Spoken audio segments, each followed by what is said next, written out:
पुरंदर तालुक्यातील 7 गावांमध्ये आंतरराष्ट्रीय विमानतळ प्रस्तावित आहे आणि या विमानतळाला शेतकऱ्यांनी विरोध केलेला आहे। याआधी देखील प्रशासन आणि शेतकऱ्यांमध्ये बाचाबाची झाली, त्यावरून अनेक गुन्हे देखील दाखल झाले आणि आता हीच मंडळी जी आहेत ती संजय राऊत यांना भेटायला गेलेली होती आणि आगामी काळात हे मनोज जरांगेंना देखील भेटणार आहेत। याच विषयी बोलण्यासाठी आपल्या सोबत इथले 7 गावातील त्यांचे प्रतिनिधी आहेत। आपण सुरुवात करूयात। खरं तर प्रशासनाचा तुम्ही विरोध केला होता, त्यानंतर प्रशासन आणि तुमच्यामध्ये बाचाबाची झाली, त्यानंतर हे सर्वेक्षण थांबवण्यात आलं होतं। आताची विमानतळाची परिस्थिती काय आहे? आता आमच्याकडून त्यांनी हरकती मागवलेल्या होत्या, म्हणजे पेपरमध्ये नोटीस प्रसिद्ध केलेली होती। व्यक्तिगत हरकती तर आम्ही स्वीकारल्या नाहीत, शेतकऱ्यांनी कडक विरोध असल्यामुळे। मग जे पेपरला त्यांनी नोटिफिकेशन दिलं त्याच्या आधारे आम्ही सगळ्या शेतकऱ्यांनी 2052 शेतकऱ्यांनी हरकती नोंदवलेल्या आहेत। आता त्या हरकती नोंदवण्याचं काम पूर्ण झाले, सुनावणी पुढच्या आठवड्यात त्यांची सुरू होईल। तत्पूर्वी आमचा रस्त्यावरचा लढा हा चालूच आहे, चालू ठेवणारच आम्ही। तर त्या दरम्यान आम्ही मनोज जरांगे पाटील यांनाही आमच्या यातना दुःख शासन कशा पद्धतीनं शेतकऱ्यांच्यावरती अन्याय करते तर ते आम्ही त्यांच्यापुढे कथन केलेलं आहे। त्याचबरोबर आम्ही माननीय खासदार संजयजी राऊत साहेब यांनाही आमच्या या व्यथा त्यांच्या कानावर घातलेल्या आहेत आणि त्यांना जे शेतकऱ्यांच्यावरती लाठीमार झाला, बळजबरीने इथली जमीन बळकावली जाते, त्यांनी रत्नागिरीच्या चिपीच्या विमानतळाचं उदाहरण दिलं की तिथे विमानतळ झाले आणि ते पडून राहिले। अशी पडून ठेवण्यासाठी विमानतळ करायची किती? इथलं आता अंजिराला जे आहे मानांकन मिळालेले आणि तीच झाडं याच्यात जाणार असतील ते इथे फळ येणार कुठून आणि एक्सपोर्ट होणार कुठून? हे अनेक प्रश्न आहेत। शेतकरी आम्ही ठाम आहोत, आमचे सगळे शेतकरी द्यायला तयार नाहीत। आम्ही सुनावणीला जायला तयार आहोत आणि जे त्याच्या पुढे आमची जी काही त्यांची समस्या मांडतील तर त्याला आम्ही समर्थपणे तोंड देणारच आहोत। संजय राऊतांनी तुम्हाला काय आश्वासन दिलेलं आहे? त्यांनी सांगितलं की मी शेतकऱ्यांच्या व्यथा जाणून घेण्यासाठी खास इथे येईल। त्यांच्या मनोगत त्यांचं जाणून घेईल, काय परिस्थिती आहे। मी मुख्यमंत्री महोदयांनाही परिस्थिती जाणून घेणार सगळी आणि मग मी ते शेतकऱ्यांशी बोलण्यासाठी 2 दिवस इथं राहील, सगळी परिस्थिती समजून घेतो। लोकांची कशा पद्धतीने ते 2016 पासून हालचाली कशा झालेल्या आहेत आणि हे सगळा अभ्यास शासनाचा शेतकऱ्यांचा विचार करून मग नंतर लगेच आम्ही तुमच्याबरोबरच आहोत आणि मग शासनाला काय उत्तर द्यायचे ते माझ्या पद्धतीने मी देतो। जवळपास महिना होत आला की सर्वेक्षण बंद झालं असेल, महिन्याच्या आसपास कालावधी झाला, कमी जास्त असेल थोडासा। या मधल्या काळामध्ये काय झालं? हरकती मागवले, त्यानंतर पुढं काय?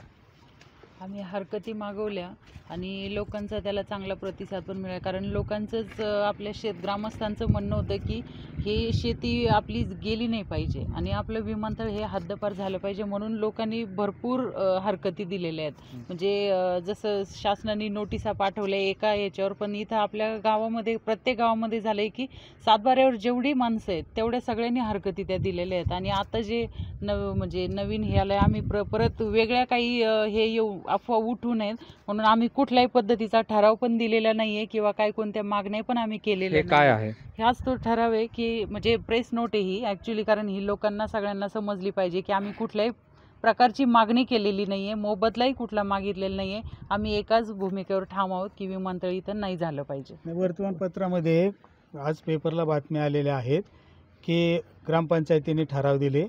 आमच्या पारगाव, वनपुरी, उदाचीवाडी, कुंभारवळण, खानवडी ह्या ग्रामपंचायतीने कोणीही ठराव दिलेला नाही। ह्याचं निवेदन आणि ते आम्ही प्रसिद्ध करतोय आज। आम्ही त्यांच्याकडे गेलोच नाही चर्चेला। जे कोणी लफंगे लोक असतील ते परस्पर जातात, ज्यांचे ठराव गेले त्यांनी प्रसिद्ध करावेत। मी या मुद्द्याकडे येतो, परंतु मग गेल्या काही दिवसापासून सातत्यानं बातम्या येत आहेत की साधारणतः 10 कोटी रुपये प्रति एकर द्यावा आणि अनेक मागण्या केलेल्या आहेत। मग हे काय होतं? काय समजलं नाही तुमचा मुद्दा? गेल्या काही दिवसापासून बातम्या येत आहेत की शेतकरी जमीन द्यायला तयार आहेत, परंतु त्यांना 10 कोटी रुपये प्रति एकराने दर द्यावा। हा ठराव फक्त 2च गावांनी केलेला आहे आणि त्या गावच्या सरपंचांनी सांगितलं तसं सगळ्यांचा मिळून झालेला नाही आहे तो ठराव। त्याच्यामुळं सगळ्या 7ही गावांनी तो काही ठराव दिलेला नाही आहे, तरीसुद्धा आजच्या पेपरला आली आहे ती पूर्ण खोटी बातमी आहे। काय सांगाल? नमस्कार, मी महादेव नाना टिळेकर, एकतपूर मुंदवडी माझं गाव आणि ही जी 7 गावं आहेत त्यांची संघटना ती आमची दोन्ही गावं या 7 गावाबरोबरच राहणार आहेत आणि इथून पुढे बी राहणार आहेत। हे जे मध्ये 10 कोटीचं एकरी किंवा विमानतळात आम्हाला प्रकल्प किंवा नोकऱ्या अमुक तमुक, आता ते काय आलं, पहिल्या दिवशी मिटिंग घेतली त्या दिवशी 90 सह्या झाल्या आणि स्थगित होऊन 8 दिवसांनी मिटिंग घेतल्यानंतर ज्यांच्या जमिनी जात नाही अंग तीच मिटिंगला हजर होती. आणि त्यांनी काय सांगितलं 10 कोटी. आता ज्यांची जमीन जाणार आहे त्यांनी सांगितलं 1 इंच बी आम्ही देणार नाही. आणि त्या पद्धतीने आम्ही सगळे फॉर्म भरून प्रांतसाहेबाला ह्याला दिलेले आहेत. जर आम्हाला 10 कोटीची न्यायची अपेक्षा असेल आम्ही फॉर्मच नसते भरले, कशाला भरले असते, उलट पैसा घरात आला असता, पोरं गाड्या फिड्या घेतल्या असत्या पोरांनी. असं माझं असं म्हणणं आहे की आम्ही 7 गावाबरोबरच राहणार आणि आम्हाला विमानतळाला जमीन द्यायचीच नाही. भले ठरावात एका गावात मंत्रिमंडळात सुद्धा कुणी काय बोलतच असतं की एका विचारांकडे मंत्रिमंडळ चालतं का, तसं गावसुद्धा तशाच पद्धतीने असतं. कुणी काय चर्चा करायची कुणी काय, पण त्यात चर्चाने असतं. पण ही चर्चा झाली हे खरं आहे. चर्चेत मी नव्हतो त्या दिवशी, सांगायचं तात्पर्य मी पहिल्या 90 सह्या झाले त्या दिवशी मी होतो. दुसऱ्या दिवशी ज्यावेळेस म्हणजे काय म्हणतात त्याला रद्द होऊन दुसऱ्या दिवशी असतं ना तेव्हा मी नव्हतो. पण मला ऐकायला मिळली आणि माझ्याकडे ते ह्याला बातमी आलेली ती माझ्याकडं आहे ना की 10 कोटी द्या आणि ते विमानतळात आमकं द्या असं तसं आलंय. आता लोकांचं काय सरकार पर्याय द्या लोक म्हणतात आता काहीतरी पर्याय देऊन बघू. ती काय 10 कोटी देत नाही ना आपण काय जमीन देत नाही, हे 100% खरं आहे. मात्र जमीन द्यायचीच नाही द्यायची जमीन. खरं तर पुरंदरमधल्या किंवा 7 गावांचा याला विरोध आहे, परंतु काही लोक पुरंदरच्या आजूबाजूची लोक, सासवड असेल किंवा विमानतळ आल्यावर फायदा होईल असं म्हणतात.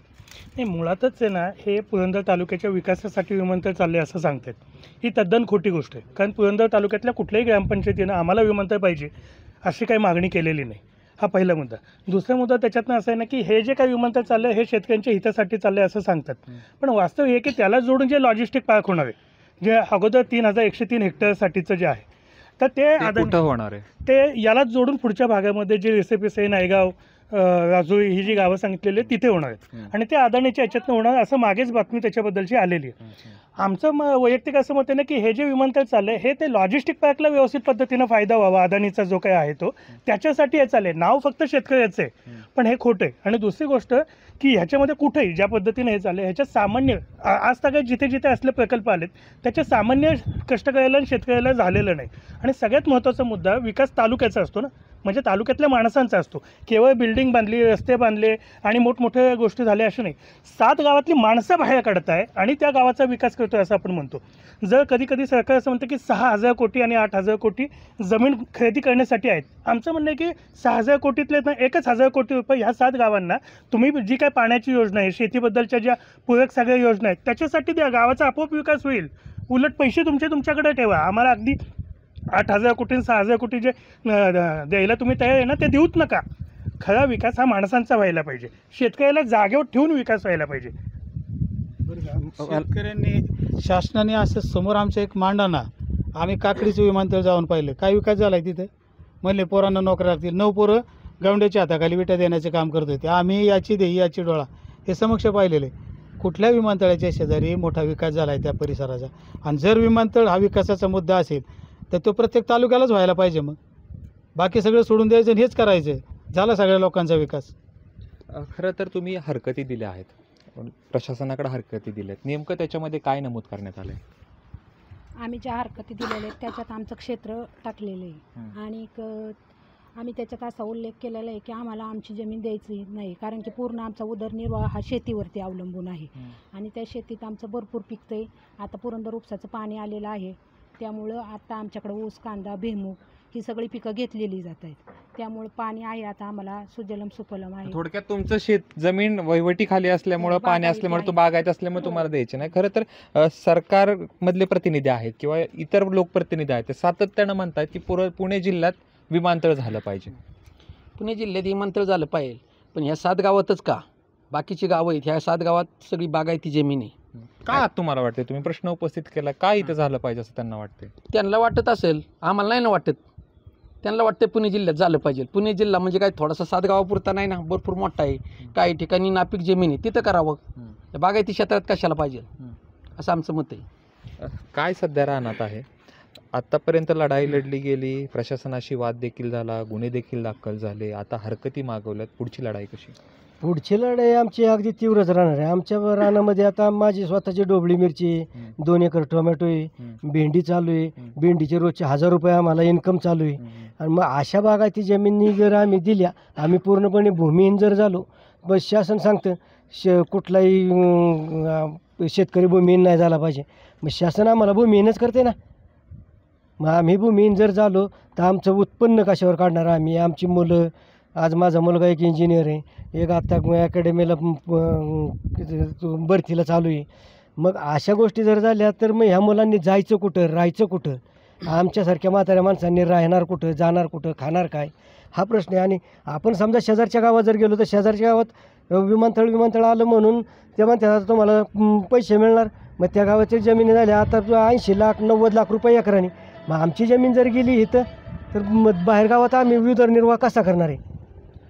याआधी प्रशासन तुमच्याशी चर्चा करायला आलं होतं, अनेक गावांनी चर्चा केली नाही, त्याच्यानंतर प्रशासनाचा आणि ग्रामस्थांचा वाद झाला, त्यानंतर आता प्रशासनाशी काय त्यानंतर बोलणं झालेलं आहे? प्रशासनाशी काय नाही, प्रशासनाने एवढं सांगितलं की तुमच्या हरकती जमा करा, हरकती जमा केल्यानंतर तुम्हाला बोलवलं जाईल. आणि हरकती आम्ही जमा पण केले आहेत. आणि हरकती जेवढे जमा झाले त्याच्यापेक्षा कमीच टक्केवारी न्यूजला देतात. आमच्या जवळजवळ 550 ते 600 हरकती जमा झाल्यात आणि न्यूजपेपरला 420. 7 गावांच्या मिळून नाही, एक ओनपुरीची फक्त 2058 आहे, पण पेपरला त्याने दिले 1997 काय दिले. आणि म्हणजे कमीच देते प्रशासन. आणि आम्हाला हे विमानतळ नको आहे. बहुतेक तुम्ही बघितलं जाईल महाराष्ट्रात नाही, मी पण विमानाने प्रवास केलेला आहे, पण तुम्ही एवढं लांब जायची गरज नाही. सोलापूरचं विमानतळ बंद पडलेलं आहे, त्याला पण प्रशासन काय तर करू शकतं ना तिकडे जाऊन. जरूरी थोडंच की पुणे जिल्ह्यातच तुम्हाला विमानतळ पाहिजे, सोलापूरला काय 2 तास लागतात जायला. आता इथं अंजीर जाणार, बाहेरचे जसं सीताफळ जाणार, सीताफळ झाडच राहिले नाही तर कसे जाणार ते? बाकीच्या सातत्यानं मागाशी प्रश्न त्यांना विचारतो, तुम्हाला एकदा विचारतोय. 7 गावांचा विरोध आहे, पण आजूबाजूची गावं म्हणतात आहे, कॅमेरासमोर कोण बोलत नाही, पण ते सातत्यानं म्हणतात की जर विमानतळ झाला तर आजूबाजूच्या लोकांना फायदा होईल. कसं होईल त्यांनी सांगावं ना. आता ते सांगतायत. आता त्या दिवशी ते चंद्रशेखर बावनकुळे आले होते, त्यांच्याशी चर्चा करायला आम्ही स्वतः गेलो होतो. तर त्यांना एक प्रश्न विचारला होता की आमदार साहेब तिथं बसले होते, मी त्यांना एक प्रश्न विचारला होता की तुम्ही सातत्याने तुमची एक आता व्हिडिओ क्लिप त्यांची फिरते की बाकीच्या साईड पट्टीला सगळी झोपडपट्टी एरिया, ह्यांना झोपडपट्टी करायची असेल तर त्यांचा मंजूर असेल तर ठीक आहे ना, त्यांना झोपडपट्टी करून घ्यायची असेल, त्यांचा विकास त्यांना ते झोपडपट्टीत वाटत असेल, चांगले आहे ना साईडच्या गावांचा. खरं तर मला सांगा, मी शेवटाकडे येतोय आता. संजय राऊतांकडे तुम्ही गेला, मनोज जरांगेंकडे भेटणार आहोत, अनेक नेत्यांना तुम्ही भेटलेला आहात. तुम्हाला असं वाटतंय की हे न्याय मिळवून देऊ शकतं?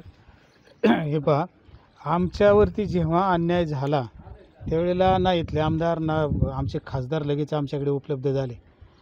माननीय विरोधी पक्षनेते अंबादास दानवे साहेब पहिल्यांदा आमची चौकशी करायला, सांत्वन करायला आले. त्याच्यानंतर प्रशासन जाग झाले की खरंच शेतकऱ्यांच्यावरती रक्तबंबाळ झाली, त्यांची डोकं फोडाली, त्यांच्यावर लाठीमार झाला.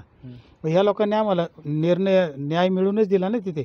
आणि हे सगळं आल्यामुळे, जागृती झाल्यामुळं आजचा जो सर्वे तो थांबलेला आहे. म्हणजे त्या लोकांच्या आम्हाला मदतच झालेली आहे. आणि ते लोक बरोबर जिथे अन्याय होईल ते आमच्याबरोबर निश्चितपणे उभे राहणारच आहेत.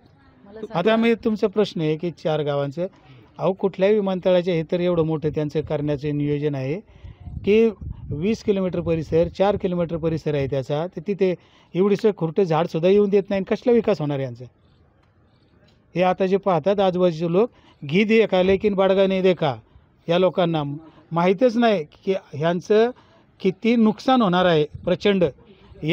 20 तालुक्याला बाधक ठरणार, त्या गावाला हा प्रकल्प बाधित ठरणार आहे. आणि पूर्ण तालुका याच्यामध्ये प्रदूषण आहे, ध्वनी प्रदूषण आहे, हवेचं आहे, पुन्हा धुळीचं प्रदूषण आहे, पाण्याचं प्रदूषण आहे.